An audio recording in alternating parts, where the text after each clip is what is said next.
జై శ్రీరామ్. నమస్కారం అండి. 2025 సంవత్సరంలో శనిగ్రహ మార్పు అనేది జరుగుతున్నది. ఈ శనిగ్రహం వచ్చేసి 2025 సంవత్సరంలో మార్చ్ 29వ తేదీ కుంభరాశిని వదిలి మీనరాశికి వెళ్ళి సంచారంని ప్రారంభం చేయబోతున్నారు. ఈ ఏదైతే మీనరాశిలో సంచారం వలన ద్వాదశ రాశుల వాళ్ళకి ఎలాంటి ఫలితాలు రాబోతున్నాయో తెలుసుకుందాం. దానికన్నా ముందు కొంచెం శని దేవుడి గురించి మీకు ఎక్స్ప్లెయిన్ చేయాల్సిన ప్రమేయం, ఎందుకంటే మీకు అర్థం అవ్వాలి, మీరు అర్థం చేసుకోవాలి అనే ఉద్దేశంతో మీకు ఇక్కడ ఎక్స్ప్లెయిన్ చేస్తున్నాను. చూడండి, మొట్టమొదటిగా గోచారం అంటే రాశి ఫలితాలు వేరు, జన్మజాతకం వేరు. ఇప్పుడు శని గోచారంలో ఏ ఇంట్లో ఉంటున్నాడు, అది మనకి ఎన్నో స్థానం అవుతుంది. మనం కొన్ని పేర్లు పెట్టాము: ఏలనాటి శని, అష్టమ శని, పంచమ శని, అర్ధాష్టమ శని. అర్ధాష్టమ శని అంటే చతుర్థ స్థానంలో, అంటే మీ చంద్రుడు ఉన్న రాశి నుంచి వెనకీళ్ళు అంటే 12వ స్థానానికి వచ్చినప్పుడు అక్కడ 2.5 సంవత్సరాలు, జన్మరాశిలో 2.5 సంవత్సరాలు, జన్మరాశి తర్వాత వచ్చే ద్వితీయ స్థానం అక్కడ 2.5 సంవత్సరాలు, అంటే టోటల్ 7.5 సంవత్సరాలు ఏలనాటి శని అని మనం పిలుస్తాం. తర్వాత చంద్రుడున్న రాశి నుంచి మీ జాతకంలో చంద్రుడు ఏ రాశిలో ఉంటాడో అదే మీ రాశి, చంద్రుడు ఏ నక్షత్రంలో ఉంటాడో అదే మీ నక్షత్రం. ఆ చంద్రుడు ఉన్న రాశి నుంచి శని 4వ స్థానానికి వెళ్ళి సంచారం చేసే ఒక కాలాన్ని అర్ధాష్టమ శని అంటాం.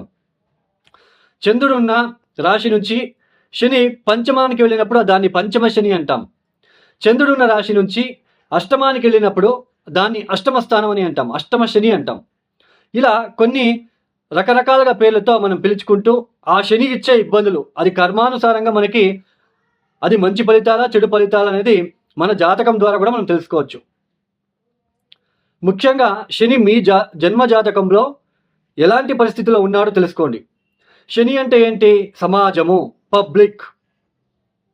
ఒక రాజకీయ వ్యక్తి మంచి పదవిలో ఉన్నాడంటే దానికి రీజన్ శని గ్రహ ఒక రీజన్ అది ఉంటుంది. శని చాలా చక్కగా ఉంటాడు వాళ్ళ జాతకంలో అని అర్థం. శని బాగుంటేనే రాజకీయంలో ఎదుగుదల కనిపిస్తుంది. ఎందుకు? సమాజం అంతా మిమ్మల్ని ప్రేమించాలి కదా. ఈ వ్యక్తి మాకు రాజకీయ నాయకుడు, ఈ వ్యక్తి మాకు ఎమ్మెల్యే, ఈ వ్యక్తి మాకు సీఎం. ఎందుకు? మెయిన్ శని వలన. శని చాలా ప్రముఖమైన పాత్ర వహిస్తుంది. శని పబ్లిక్, సామాజిక పరంగా మనం సమాజంలో ఒక మంచి గౌరవం ఉంటుంది. మన మాట 10 మంది వింటున్నారు అంటే దానికి రీజన్ శని మీకు జాతకంలో బాగున్నాడు అని అర్థం. ఏ బద్ధకం లేకుండా, శారీరకంగా కావచ్చు, మానసిక పరంగా కావచ్చు, బద్ధకం లేకుండా మంచి పనులు చేసుకుంటూ మీరు చేసే ఉద్యోగంలో కూడా ఎటువంటి ఇబ్బందులు రాకుండా మీరు ఎదుగుతున్నారు అంటే మీ జన్మజాతకంలో శని బాగున్నాడు అని అర్థం. శని ఎవరికైతే బలహీనంగా ఉంటాడో, మీ జన్మజాతకంలో శని ఎవరికైతే బలహీనంగా ఉంటాడో అలాంటి వాళ్ళకి మీరు 10 మంది కింద పనిచేసే వాళ్ళు అయ్యి ఉంటారు. బద్ధకం ఎక్కువగా ఉంటుంది, శారీరకంగా మానసికంగా బద్ధకం ఎక్కువగా ఉంటుంది. వృత్తి వ్యాపారాల్లో అభివృద్ధి లేకపోవడము, ఏ చిన్న ఉద్యోగం చేసుకుంటూ చాలా కష్టపడుతూ ఉండవలసిన ఒక ప్రమేయం ఏర్పడుతూ ఉంటుంది. ఎవరి జాతకంలో అయితే శని బలహీనంగా ఉంటాడో అలాంటి వాళ్ళకి సమాజంలో మీకు అప్పుడప్పుడు హాని కలగ చేస్తూనే ఉంటుంది ఈ శని బాలేకపోతే.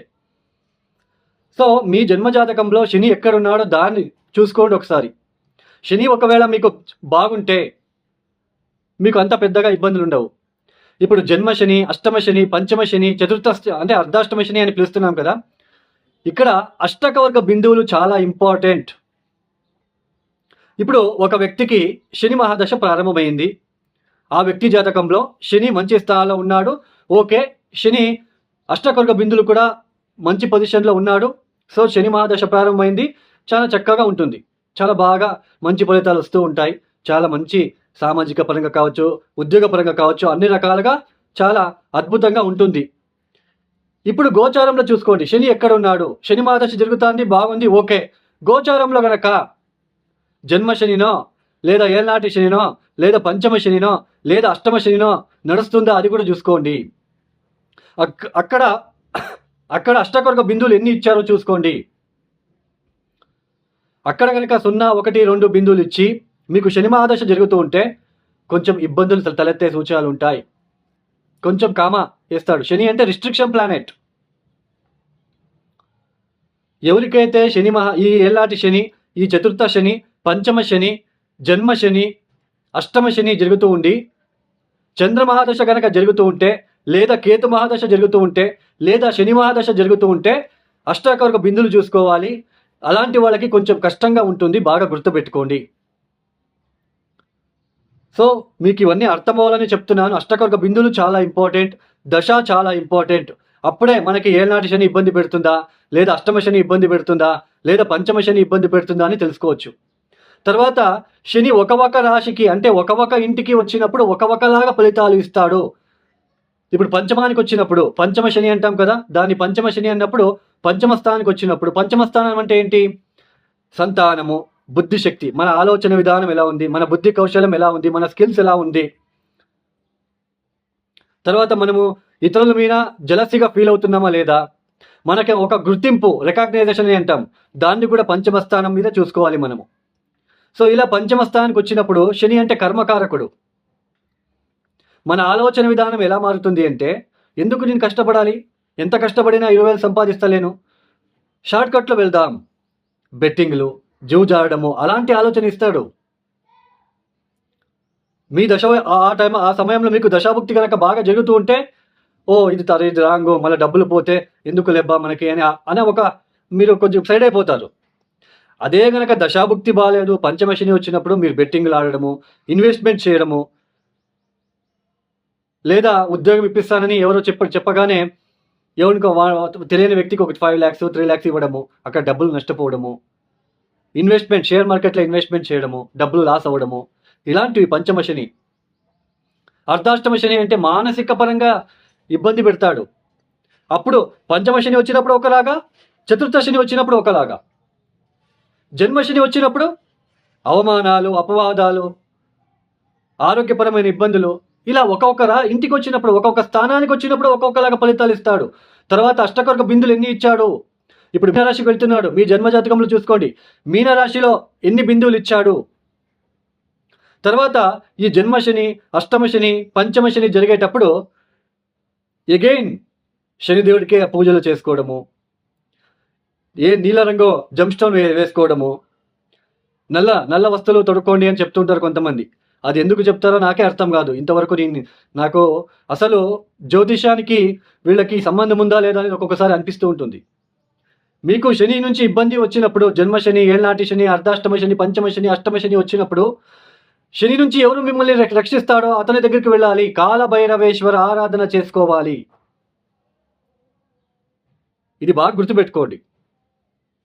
సో ఇక ద్వాదశ రాశి వాళ్ళకి వెళ్ళిపోదాం. ఒక రాశి గురించి మనము డిస్కషన్ చేసుకుంటూ వెళ్దాం. మేషరాశి. ఈ 2025 సంవత్సరంలో ఏదైతే శనిగ్రహ మార్పు అనేది మీనరాశిలో జరుగుతున్నదో, అంటే కుంభం నుంచి మీనానికి వచ్చి సంచారం చేయబోతున్నారు. ఈ మార్చ్ 29వ తేదీ నుంచి కూడా మేషరాశి వాళ్ళకి ఎలాంటి ఫలితాలు రాబోతున్నాయో తెలుసుకుందాం. శని కర్మకారకుడు అండి. ఇక్కడ ఈ మేషరాశి నుంచి లేదా మేష లగ్నం నుంచి శని ఎన్నో రాశి ఇంటికి అధిపతి అవుతాడు, మీకు దశమ లాభాధిపతి అయ్యి వ్యయస్థానానికి వస్తున్నాడు. అంటే ఏళ్ళనాటి శని స్టార్ట్ అవబోతున్నది ఇప్పుడు మీకు మేషరాశి వాళ్ళకి. ఇప్పుడు ఈ శని 12వ స్థానానికి వచ్చినప్పుడు ఎలాంటి ఫలితాలు ఇస్తాడు, జన్మరాశికి వచ్చినప్పుడు ఒకలాగా, ద్వితీయ స్థానానికి వచ్చినప్పుడు ఒకలాగా. అంటే శని ఇచ్చే ఫలితాలు కర్మానుసారంగా, ఆయన కర్మకారకుడు కాబట్టి, వృత్తికారకుడు కాబట్టి, సో ఒక్కొక్క రాశికి వచ్చినప్పుడు ఒక్కొక్కలాగా ఫలితాలు అనేది ఇచ్చుకుంటూ వెళ్తాడు. ఇప్పుడు మీ మేషరాశి వాళ్ళకి 12వ స్థానంలో వస్తున్నాడు. 12వ స్థానం అంటే ఏంటి? Losses, expenses, some unwanted matters. ఇక్కడ 12వ స్థానంలో శని వచ్చినప్పుడు ఎలాంటి ఫలితాలు? మీ జీవితంలో ఏదో ఒక లాసెస్ జరగడానికి అవకాశం ఉంటుంది. అది ఉద్యోగంలో కావచ్చు, శారీరకంగా కావచ్చు. శారీరకంగా అంటే energy losses, health related disturbances, నిద్రాభంగము, నిద్రాహీనత లాంటిది, ఒక లేజినెస్ క్రియేట్ అవుతూ వెళ్తుంది ఈ సమయంలో మీకు. ఒకవేళ మీ జన్మజాతకంలో గనక మీనరాశిలో ఏదైనా గ్రహం ఉందా, శనికి శత్రు గ్రహాలు ఏమైనా ఉన్నాయో చూసుకోండి. సూర్య, కుజ, కేతు లాంటి గ్రహాలు ఉన్నప్పుడు మీ జన్మరాశి నుంచి అక్కడ అష్టకర్క బిందులు శని ఎన్ని ఇచ్చాడు. అష్టకర్క బిందులు చాలా ఇంపార్టెంట్. ఏ 0, 1, 2 ఇచ్చి ఉంటే చాలా ఇబ్బందులు మీరు ఫేస్ చేయాలి. తర్వాత శనికి శత్రుగ్రహాలు సూర్యుడు కుజుడు ఉంటే సమ్ కేసెస్లో ఇరుక్కుపోవడము. సూర్యుడు అంటే రాజకీయం, కుజుడు అంటే పోలీస్. ఏదో అన్వాంటెడ్ మీకు సంబంధం లేని కేసుల్లో ఇరుక్కుపోవడము, అలాంటివన్నీ జరుగుతూ ఉంటాయి. లాసెస్, మాన నష్టము, energy loss, financial losses, job losses, it's depends on in your horoscope. అది మీ జన్మజాతకంలో దశాభుక్తి కనుక బాగా ఉంటే ఈ ఒక ఏదైతే లాసెస్ అని చెప్పానో అది కొంచెం తక్కువ అవుతుంది. ఒకవేళ శని మహాదశనే జరుగుతూ ఉండి మీ మేషరాశి వాళ్ళకి ఈ 12వ స్థానంలో గనక అష్టకర్గ బిందులు తక్కువ ఇచ్చింటే మీరు చాలా జాగ్రత్తగా ఉండాలి. ప్రతి విషయంలో కూడా జాగ్రత్తగా ఉండాలి. రాత్రిపూట ప్రయాణాలు చేయరాదు. తర్వాత ఆరోగ్యం విషయంలో జాగ్రత్తగా ఉండాలి. ఉద్యోగం విషయంలో జాగ్రత్తగా ఉండాలి. సో ఇలాంటి విషయంలో చాలా జాగ్రత్తగా ఉండి మీరు కాలభైరవేశ్వర స్వామి ఆరాధన చేస్తూ, కాలభైరవేశ్వర గాయత్రి మంత్రం పఠన చేస్తూ ప్రతిరోజు ఉదయం సాయంత్రం శనివారం కూడా మీరు కాలభైరవేశ్వరుడికి నువ్వుల నూనెతో, ఒరిజినల్ క్వాలిటీ నువ్వుల నూనెతో అభిషేకాలు చేస్తూ, మరియు ఈ గాడ్రేజ్ బీర్వాలని అంటాం, బీర్వా లాకర్స్, ఇనుపుతో చేసిన లాకర్స్ ఏదైనా అనాథాశ్రమాలకి లేదా ఏదైనా టెంపుల్స్కి, వృద్ధాశ్రమాలకి డొనేషన్ ఇవ్వండి. తర్వాత ఈ ఒక సమయంలో ఒక 42 రోజుల పాటు ప్రదోష కాలంలో శివాలయానికి వెళ్ళి నువ్వుల ఒత్తులు వెలిగించి శివ పంచాక్షరి మంత్రం ఓం నమ శివాయ, ఓం నమ శివాయ, శివ పంచాక్షరి మంత్రం చదువుకోండి. ఈ సమయంలో ఇన్వెస్ట్మెంట్ చేయవద్దు. ఉద్యోగం వదలకుండా, కొంచెం కష్టమైనా పర్లేదు, మీరు చాలా జాగ్రత్తగా ముందుకు సాగితే మంచిది.